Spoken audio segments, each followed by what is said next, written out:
What is up, my fellow gamers? In today's video, we got our Season 3 updated tier list. That's what I'm calling it. I'm calling it Season 3. We are on our third exclusive banner. We are about almost, 3 weeks now into the official global launch of Tokyo Ghoul Break the Chains. So if you're a brand new player, you may see a bunch of characters that aren't in your server just yet, but they will be coming very, very soon. So we're going over all the characters in this one because I know in the previous one there was a bunch of pay to win characters that I missed. First one we got is going to be the Binge Eater. I got it up on there so you can see the characters we talk, top right corner. This character has still been pretty good for me. I'm still putting them in the A. Definitely dropped from the S.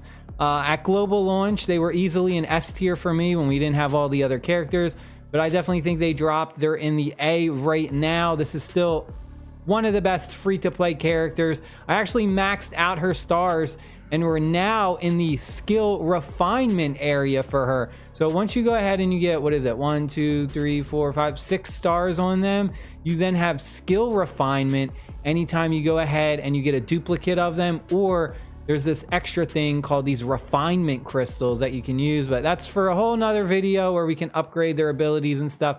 But we're putting her in the A for right now. Next one we got is Awakened version of Ken. This is the first exclusive character that everyone gets for global launch. This guy I think is still amazing. One of the top tier characters for me. He still puts in tons of work for the Force Challenge and all of that harder content now that has been unlocked now that we are several weeks into global launch. For me, easily top tier S. Next one, this is going to be Juuzou. This is the second exclusive character we got, and this is another one that I think is easily another top tier. Going ahead, if I could find him on the list, putting him at the top in the S. Trying to do this a little bit rapid fire because we got a lot of characters to go over. The next one we got is the Spotless Shroud. Now she was pretty good. I think in my last tier list, I think I had her in A. For right now though, I would say that she fell off a little bit. She's still pretty strong. I use her often, but I don't know if she's quite an A still. I'm putting her in the B as of right now. The next one we got is going to be the Blazewing. This is another character that you can go ahead and get if you spend 99 cents. Your first top up, you get this character for free. This one I feel has also fallen off a bit. At the beginning, this character was amazing for global launch for the first couple weeks. But right as of now, I find I'm not using them as much. Certain content, they're good, but they're not in, they're not good for all the content like they were at the beginning of global launch. I was constantly using this character. Now I often find myself not using them as much, but still a good decent amount. So I feel like A is a very good spot for them. Next one we got is Uda. This is the third exclusive banner. This is the one that we have going on right now. Uda is absolutely amazing, arguably the best support character in this game. Going ahead, putting them in the top tier S. Definitely a character that you must have at least one copy of. If you can get 2 copies of them to get them to 1 star, that is the most ideal. Next one we got is the Shining New Star. This character I really don't feel is that great. I believe I put them in the B. Then we got is the Younger Bin. This one, both of the brothers, I'm actually just instantly going to put them both in the C right now. I still think they're not that great. Next one we got is going to be the Gourmet. This is Shu. I love this guy. This guy has put in so much work for me. This is pretty much one of my main tanks. I typically use him whenever I need a tank. He's really good. He has the provoke ability. He also has the retaliate ability. So if he gets attacked, he retaliates. For me, easily a top tier A. This one was a really, really big change. So the Devil Ape guy, when I first started playing this for global launch, he was amazing. He put in so much work. We didn't have a lot of these other characters. He was really, really good. For me, he was easily a top tier S. Now he's really, really fallen off. I honestly don't even use him at all. There's just so many better options right now. I'm putting him at a B+. Obviously, you could use him still, put him in an A-, but for me, he's just really fallen off. He's fallen out of my rotation. Next one we got is going to be Jason. Jason is good, but only in certain situations. The problem is if you're going against that pay-to-win healer, they do have a potential which allows them to remove debuffs. The whole thing with Jason is he puts the lethal effect on enemies, meaning they're unable to trigger any healing effects. So he can be good going up against certain enemies, but if the enemy is able to just remove debuffs, then he becomes pretty useless. For me, I put Jason in the B area. Next one we got is going to be the Inky Shroud. This is another one that I think is pretty good. I love the fact that she gets extra damage right here, increases it by 10%. Just a really good damage dealer, some okay passive abilities. But unfortunately, this is another one that I feel just isn't as the greatest as they were earlier, so I'm putting them also in the B. Next one we got is gonna be, I don't know how to pronounce this character. This guy does feeble damage, which reduces the amount of damage the enemy will do. He's a good character again in certain situations. For me though, putting him in the B. Next one we got is gonna be the Black Dog. This guy was absolutely amazing when I first started playing for global launch. He put in a lot of work early on for me. He was one of my main characters. I mean, really good, but again, another character that I feel just really fell off right now. Not someone I really use hardly at all.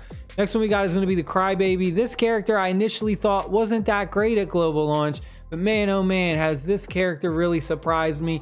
They have been one of my main characters that I'm constantly using in that 5th slot to get that healing and also to get the little pen boost as well, because I do have them buffed up a little bit, so that penetration boost. For me, I'm close to putting them in the S. I would maybe even put them like, you know, A+ or S-. I'm gonna put them in the S for me because I use them so much. I think this is an amazing hero at this point, and I was definitely wrong at the beginning for global launch. They're at the back though. I put them at the back of S. So these ones are definitely better. S-, A+. Next up, we got the long-haired Ghoul. Goes ahead, deals a bunch of single target damage, and grants a shield equal to a percentage of the damage dealt to allies for 2 turns, which this was another character. I love this character at global launch.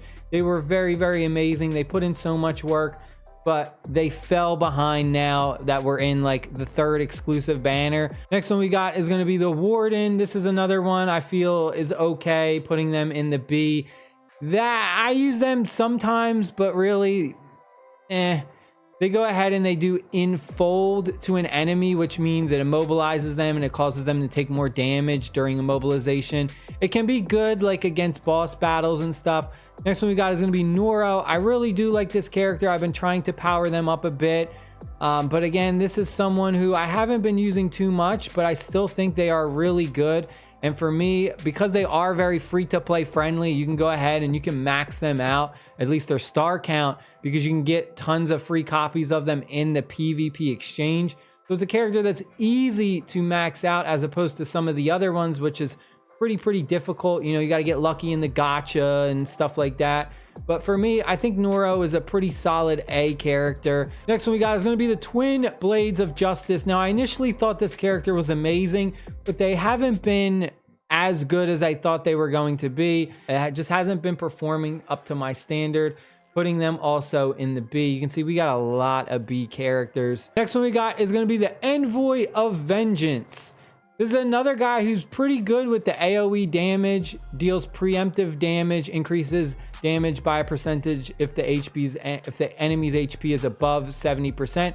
So this is another character who has like basically the same main attack skill as Noro, but also has some really different passive skills. You get the charge up, all enemies block chance is reduced. I really like the block chance. Applying weak grants you the energy. When the battle starts, your damage dealt is increased. For me, I definitely think they're easily an A tier. Next one we got is the Red Tongue Hitman. This one, I initially didn't have high hopes for this character, and I still don't. For me, this is another one we're putting in the B, just okay, not the greatest. Next one we got is gonna be, I believe this is Mogan, the Battleground Gentleman. He deals a bunch of damage, but he has the life steal ability. Honestly, the lifesteal hasn't really impressed me that much because we just have like Crybaby as our 5th slot and stuff, so we have some healing going on, and I don't know, this character just never felt needed to me. For me, I'm putting them in the C. I just don't think they're really that good, at least for right now.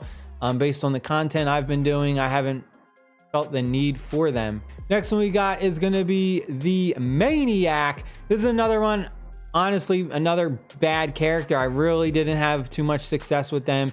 Not someone who I really typically use, really never see any benefits to them.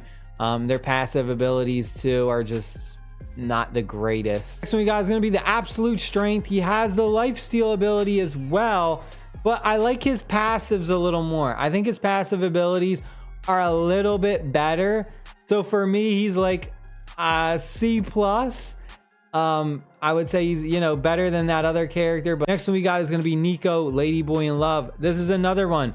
Initially, I thought this character was going to be super good. They lose a bunch of HP, but they remove debuffs and stuff. And unfortunately, this character is good, but only when you need someone to remove debuffs or get that debuff immunity. For me, I'm putting them in the B, like a C+, B- for me. Got two different versions of this guy. This is Kisho Arma, I don't know how to say his name, CCG's Reaper. There's two versions of him. You get the CCG version, and then you have the Lightning God version.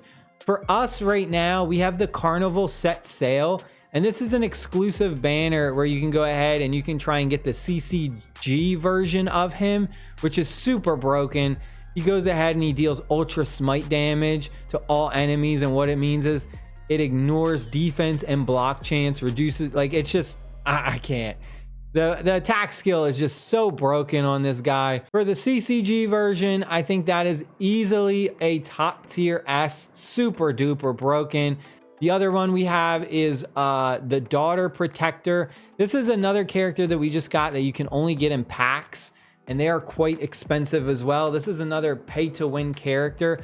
I don't have the portrait for them, but this is another one that I put easily in the top tier S. If we take a look really quick, reduces damage taken, applies this stance, which redirects a percentage of damage by allies to the affected character when there are no more than one, only the most recent applied. This is just another one of those super pay to win broken characters you'd put in the S. Next one we have is our other tank. Now this one you can get from the Organization Exchange. I don't have them unlocked yet, but they're a really awesome, amazing tank as well. This is another one that's easily like top tier A, right next to Shu, another solid tank that has a little bit of different passive abilities, but you get shielding. So if you need a tank with shielding, this is a really good option. Next one we got is going to be, I don't know how to say this guy's name. This is the VIP character. You can only get him through the VIP. You have to basically spend a bunch of money. He's another character that's super duper broken. We're putting him in the S. The destruction ability, ridiculous. His passive abilities, ridiculous. The next one we got is going to be another character I can't pronounce. I think this is Renji. This is another one that I believe you can only get through packs. You need to spend money in order to get them. They are not in the gacha system. Deals a bunch of damage to targets equal to a percentage of attack, reduces their skill levels. Reducing the skill levels is insane. It's actually a lot better than I thought. I didn't think it would be that great, but it really is. This is the character that is the pay to win backup state. So this is the character that is basically the counterpart to Crybaby. Crybaby is the free to play version for your 5th slot. This guy right here, this is the pay to win version for someone in your 5th slot, where you get increased allied speed characters, max HP. Like, you get special bonuses when he is put in that 5th slot. This is the pay to win version and easily top tier S. Next one we got is gonna be Hanami, however you say her name. This is the other pay to win character. This is the pay to win healer. She's in like a $50 pack just to unlock her. Insane, does a ton of damage and then heals all your characters. Passive abilities are broken. Her potential lets her remove debuffs and heal. Just another insanely strong character, arguably one of the top tiers, honestly, probably an SS plus. Definitely by far one of the best. And then finally we have the Lightning God version of this character. He's another one you gotta pay to get him, deals slice damage, ignores the target's block. Just another ridiculously broken character. easily top tier S. So that is it. That is my updated tier list for season 3 in Tokyo Ghoul Break the Chains. Hope you guys and girls enjoyed the video. Stay happy, stay safe. I'll see y'all later. Peace.